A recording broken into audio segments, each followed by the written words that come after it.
In this tutorial, we will be looking at installing Ubuntu Studio Edition 10.04. The first step is to have created a Ubuntu Studio Edition live DVD, then boot from it. That is generally as simple as putting the live DVD in the disk drive and rebooting. Once you get to this point, please select your language and hit Enter on the keyboard. Then choose Install Ubuntu Studio and hit Enter on the keyboard.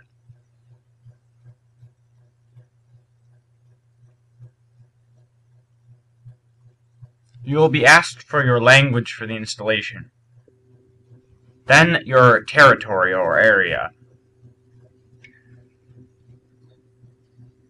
It'll ask you if your keyboard should be auto-detected. You should choose No and select your keyboard layout from a list and then choose the derivative.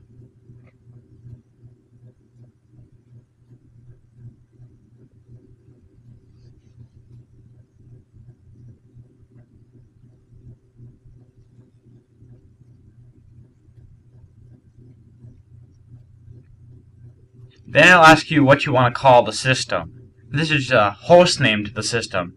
Really, it's just what the system's purpose is. So I'm just going to put Ubuntu Studio Edition and continue on. Then it'll try to auto-detect your clock. It'll tell you what it thinks your time zone is. If it's not correct, choose No, and then choose your time zone from the list.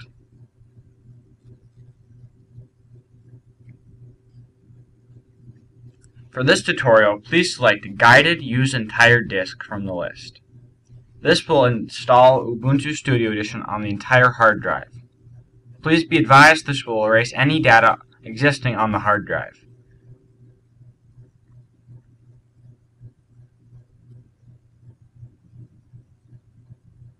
Then choose the hard drive you'd like to install it on.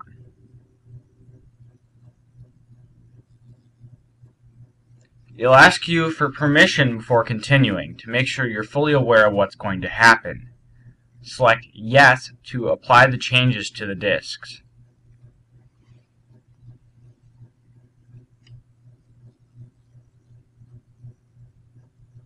It'll then install the base system. This is the system without any of the major studio components, which you'll configure later in the installation.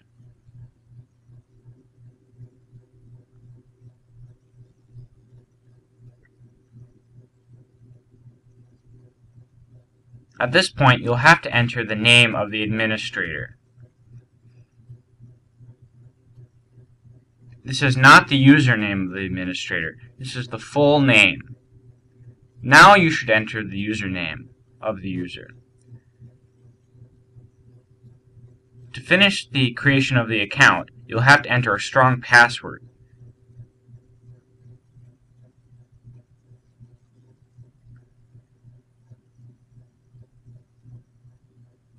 Then I'll ask you if you want to encrypt the home directory. Unless you're dealing with sensitive studio products, you should not encrypt it, as it can cause damages later. It'll ask you if you need a proxy to access the internet. If you don't, leave it blank and hit Continue.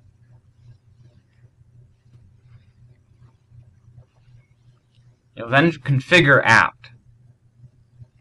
This can take several minutes.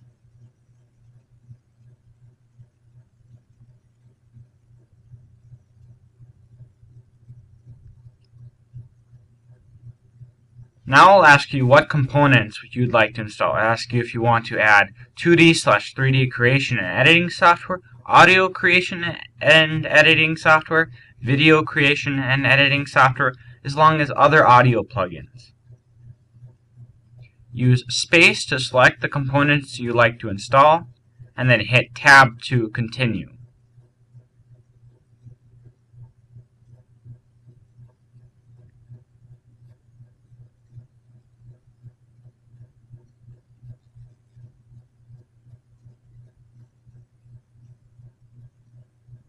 It will install the selected software.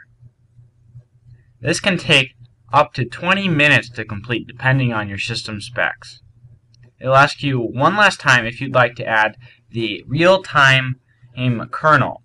This can allow you to access has more system processes for audio and video programs, but this can cause system lockups if you run out of memory.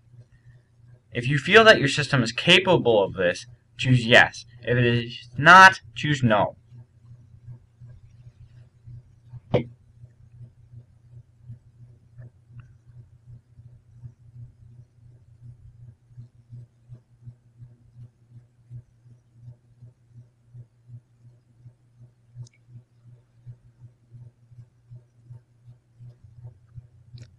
At this point, it will finish the installation.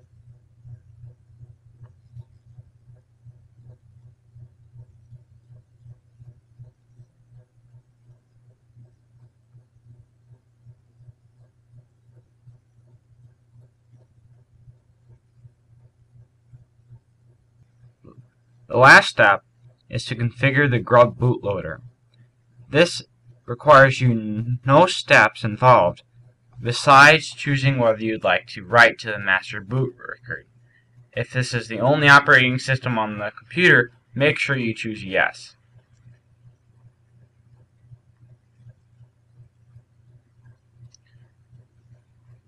Now that it's finished installing, hit Enter to reboot. Now that you've rebooted, you should see the login screen in Ubuntu Studio Edition.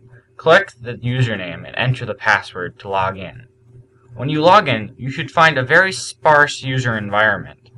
This is mainly because those people using the Studio Edition primarily are going to be using it for studio production.